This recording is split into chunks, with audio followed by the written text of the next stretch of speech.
Diver watches are cool. They're like the James Bonds of timepieces, rugged, reliable, and ready for action. In addition, that water resistance is like a superhero power.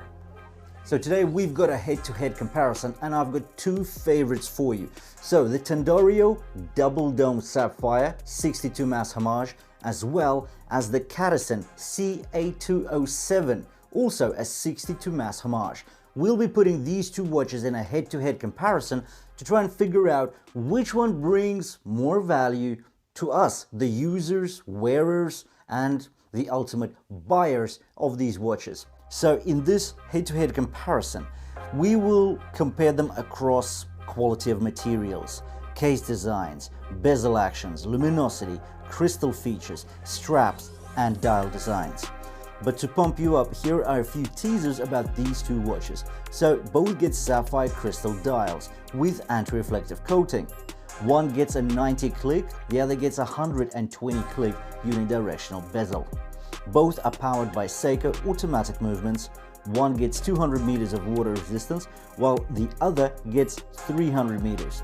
Both of them feature stainless steel cases, and both are under $60. So I have actually reviewed both of these watches, so I've got the comprehensive reviews, and I will be leaving the links to them in the description below the video. Also, I've left the links to the listings of these two watches in the description below the video, so make sure to check them out if you're after some sharp prices. And now that you're pumped, you're ready, let's get in and start this head-to-head comparison of these two mega cool 62MAS Homages. Let's do it.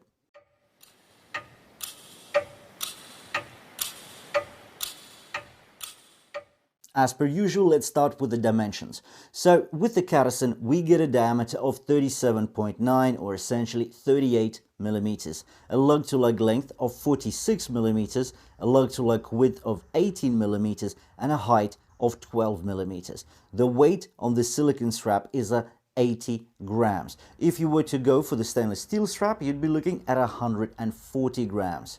With the Tandorio, the diameter is 41 millimeters, a height of 14 millimeters, a lug-to-lug length of 50 millimeters, and a lug-to-lug width of 20 millimeters. The weight on the silicone strap is 105 grams. So if we look at it, essentially the Cadisen is more compact in every dimension. So for the more slender wrists, it may potentially be a better fit to go for the Cadisen. Yet, if we take a look at my 6.5-inch wrist with the Cadisen, yep, it's smaller, it fits, but when I chuck on the Tandorio, you can see that it fits as well. There is no overhang, and both of these watches actually look fine on my relatively slender 6.5-inch wrist. So, in regards to the dimensions, equal marks. Now let's talk about the case designs on these two watches. So by case designs, we mean like the actual case designs. We'll look at the crowns, we'll look at the crystals, we'll look at the bezels, the bezel action, and basically the full scope of what encompasses the design of watches, right? But the dials we will look at separately, as well as the movements. So now on to the case designs. Let's talk about them.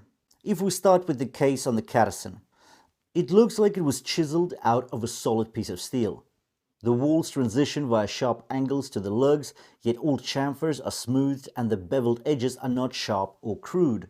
We have a laterally brushed case on the side. On top, we have a circular brushing style around the bezel and the whole way to the edge of the lugs.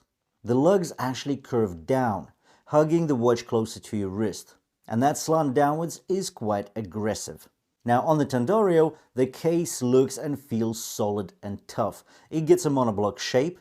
When looking at the watch's profile, we find an athletic and lean construct. The flank follows a shallow C-curve from lug to lug, allowing for a modest lug-to-lug length and ensuring no overhangs if strapped over a diving suit. The flanks are polished to a high gloss and transition to the lug hoods via distinctive looking edges. These look keen and honed, but in reality they're machined and smooth, so the edges are not sharp at all. So when we look at these two cases from the side, from the profile, the main difference here is of course the distinctive layering. So if on the Cadisen we get a flat slab of sapphire crystal sitting just a hairline above the bezel, On the Tandorio, we get a double dome crystal which sits quite a bit higher than the bezel. Also, in regards to the actual flanks, well, we can see that on the Tandorio we get polished flanks, while on the Caddy everything is brushed. The case is fully brushed. If we talk about the crowns, both get screw-in crowns. I like that the Cadisen actually signed theirs, while Tandorio did not. Cadisen's crown is 6.1 millimeters in diameter versus Tandorio's 7.1 millimeters. And that sort of makes sense as it does get a smaller diameter, on the Caddy I mean. Relative sizes are still meaty and convenient for their respective case sizes. Let's talk about the bezels. So with the Cadisen there are just two polished surfaces on the whole watch case, and these are the crown and the coin-like sides of the bezel. The bezel has good grip around the circumference. We get an aluminium insert here, much like the original Seiko 62MAS. A key takeaway here is that we have a 90-click unidirectional bezel. The bezel action is close to perfect. The resistance and weight is just right. The backplate is also minimal. While on the Tandorio, the bezel edge gets 2 millimeters wide ribbed flanks. So that's quite a tall bezel. The bezel coin-like threading look is stylish and elegant, softening the tough appearance of the watch. Yet the bezel grooves are actually quite deep and grant amazing levels of grip and control over the rotation cycle. The bezel gets 0 to 60 minute chaptering printed on it. Only the pip at 12 o'clock is luminous. The bezel action is absolutely satisfying and beyond expectations. So if the Cadisen bezel was really good and really precise, with this one, this is just built so nicely. The accuracy is great, and the backplate, it's, well, something is there of course, but it's less than on the Cadisen, and the Cadisen's bezel action was amazing. This is even better. The resistance is tight and consistent throughout the rotation cycle. The sound is ratchety, the metal clicks are exciting and enticing as well. Like these two bezels, what they offer is insane. There is some backplate, but it's so minimal. With the Cadisen as well, it's so precise, but it's very good. But yeah, the Tandorio bezel is even better. And it's just unbelievable that at this very low price point we get two amazing bezels. Because, well, we know Cadisen makes great designs. I love Tandorio, but also their bezel actions are not the best. But these two watches surprised the heck out of me. Anyway, let's keep going now. If we sum up the case designs, personally I'm drawn to the larger Tandorio. More reflections and more light play due to the varying brushing styles across the flanks, the lug hoods, and then of course the bezel. I also prefer the contemporary spin on the wider bezel in general on the Tandorio, the rotation of which is also slightly more precise than on the Caddy. On the other hand, Cadisen creates a great homage of the original, the vintage or the retro 62MAS. It's more strict, more lean and elegant than the sporty and adventurous nature of the Tandorio. In regards to the crystals, on the Caddy, we get a flat slab of sapphire crystal, a hairline above the aluminium bezel, with anti-reflective coating. The Tandorio exhibits a double dome sapphire crystal. It actually looks like box crystal here. The dome glass nudges us to the retro look, yet the absence of distortions when looking at the dial from the side prompts us to the modern watchmaking era, all thanks to the double dome construction. Another positive is that anti-reflective coating is also applied on the Tandorio. So I guess we're coming to this conclusion already that yeah, the Tandorio here, it's more modern, it's a bit more exciting. While if you're after the more classic, elegant and more strict look, then I think Caddy is more down your alley. But let's talk about the dials now just to make this comparison whole.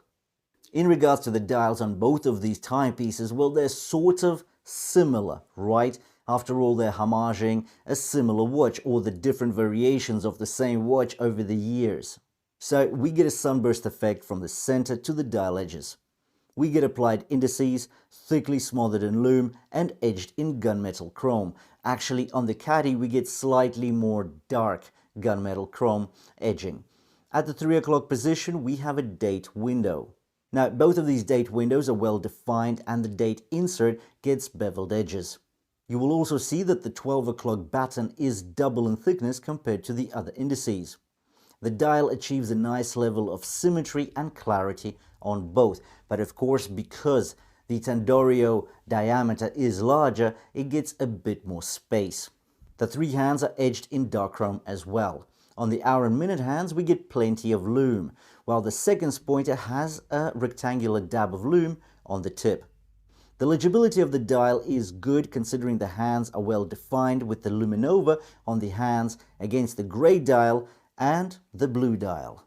But if we're going to play spot the difference, there is one major difference between the Cadisen and the Tandorio, and that is the location of the minute chapter.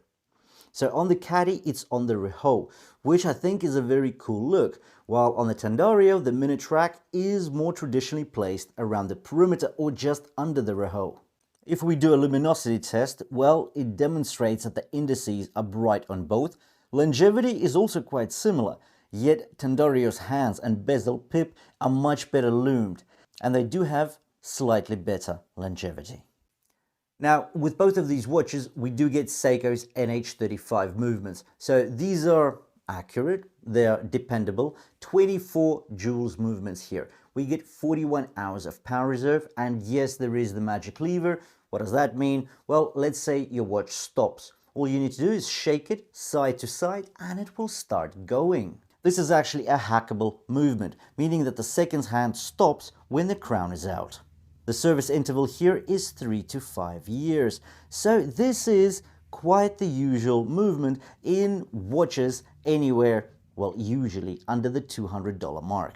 So if we are to finish off this comparison with a couple of words around these two watches, well, if you are choosing between these two, I feel your pain. Both are awesome timepieces, but I can see two main differences nonetheless. Firstly, and most obviously, it is the size. So the Tandorio is slightly larger than the Cadisen. Secondly, the homage aesthetics. So if the Cadisen is echoing the original or the more retro 62MAS, the Tandorio is spinning the contemporary styling cues. Both are interesting and demonstrate class in the sub $100 space. And yeah, if I was to choose, I do prefer the more adventurous Tandorio. Maybe it's just the color. Maybe the gray makes this a bit more boring and you could go for the white, which is pretty cool. But this blue, I don't know, and the double dome crystal, I really love it on the Tandorio. Either way, so I've left the links to both of these comprehensive reviews. Also, I've left the links to both of these watches and their listings in the description below the video. So make sure to check them out if you're after a sharp price. Now, thank you for watching this comparison, this head-to-head comparison. If you did enjoy it, please drop me a like. Thanks for watching, and I'll see you in the next one.